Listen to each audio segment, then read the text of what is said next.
hope everything is fine. At kung ako naman ang tatanungin nyo, ito ang nangyari sa weekend ko.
We are on the tail end of our weekend and gaya na kagawian natin, magva-vlog tayo today.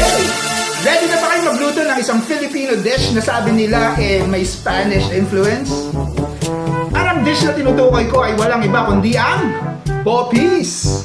So yung mga tito hits natin dyan, mga titas of Manila na meron na arthritis, medyo pass muna tayo para sa video na ito.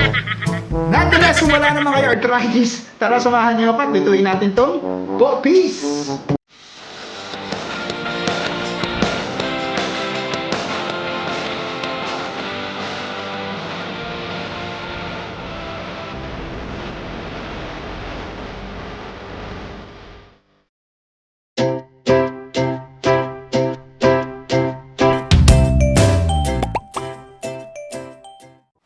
So ano ba yung mga sangkap na kailangan natin para maluto natin itong poppies natin? Siyempre, ang unang-unang kailangan natin is yung baga ng baboy. Medyo kadiri ito ah. Ayan.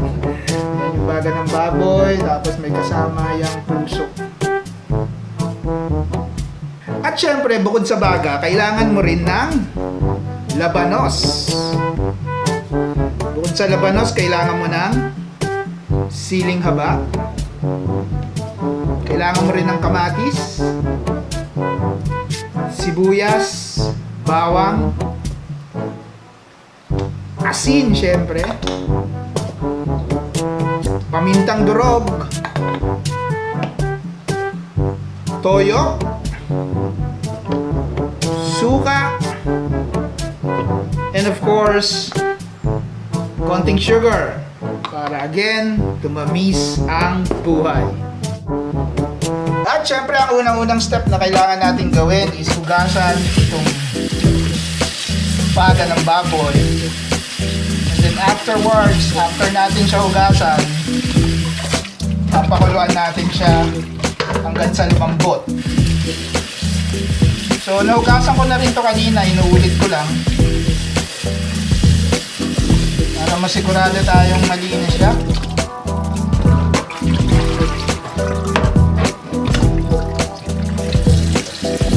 Ito, lalagyan natin siya ng tubig. And of course, papakuluan natin. Alright, so pakukuluan natin siya hanggang sa lumambot.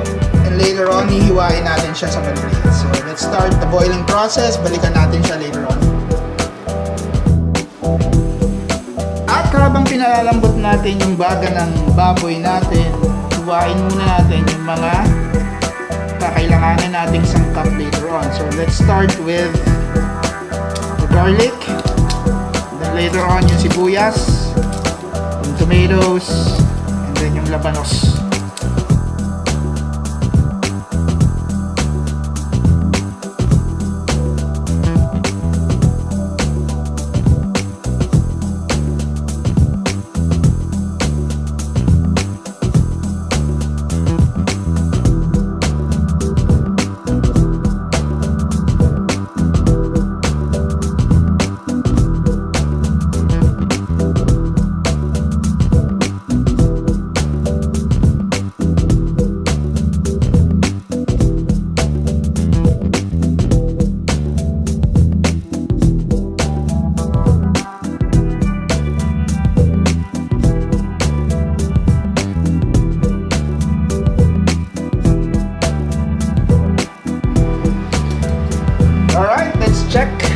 boppies or yung baga ng baboy natin.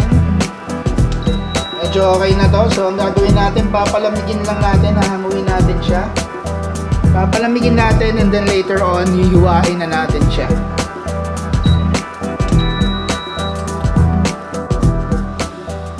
Alright, so simulan na natin hiwain yung baga ng baboy natin.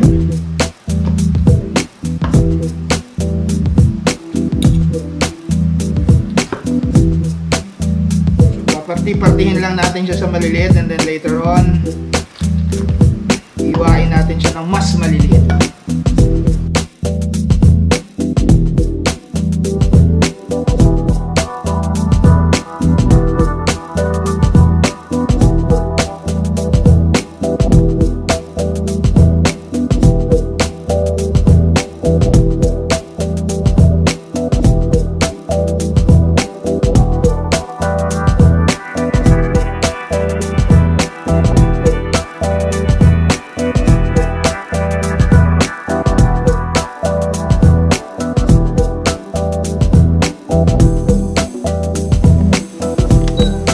Let's start cooking.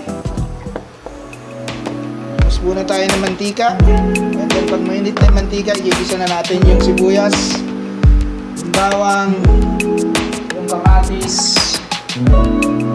and then yung boppies natin o yung baga ng baboy. Alright, pwede na natin igisa yung sibuyas natin.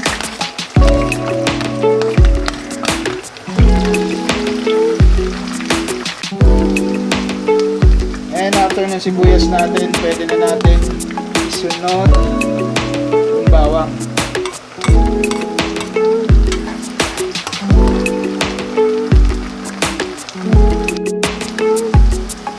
After ng bawang, yung tomatoes.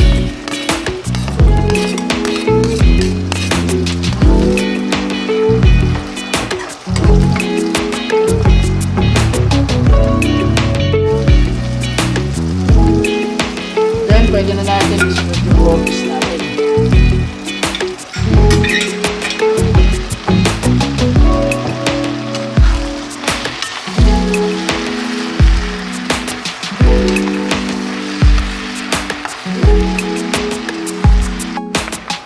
Gawin tayo ng asin.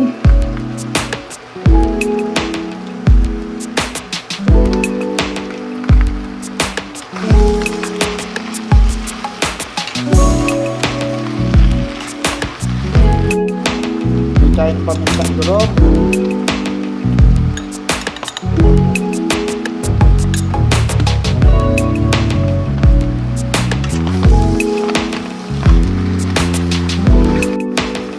Lagay rin tayo ng asukal.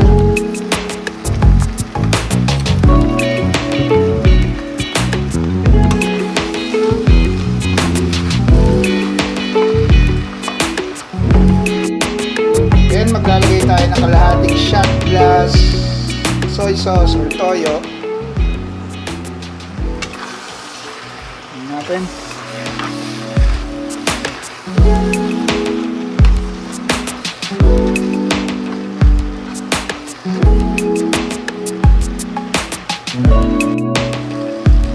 And then maglalagay rin tayo ng isa't kalahating shot glass ng suka.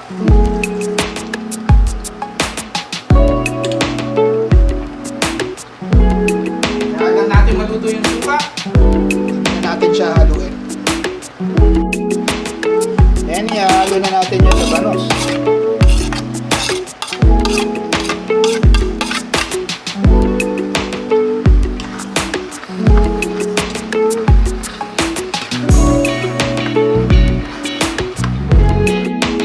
And of course, bago nga pala natin tapusin, kailangan natin syempre ng siling haba.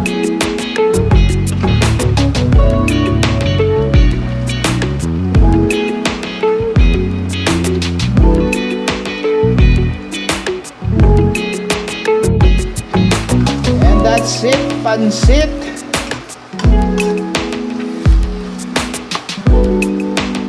We are done, baby.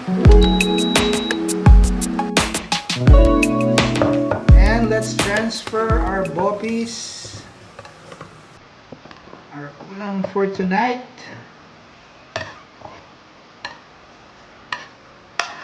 us. This is Boppies. For some of the Tito hits and Titas of Manila, this is arthritis. And that's it, pansit. That's my version of the Filipino dish called Boppies. So yun.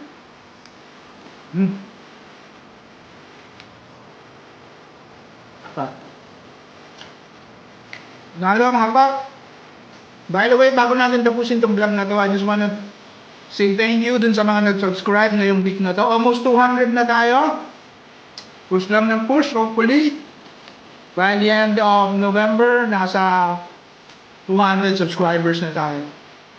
And for those of you who are new in the channel, please subscribe.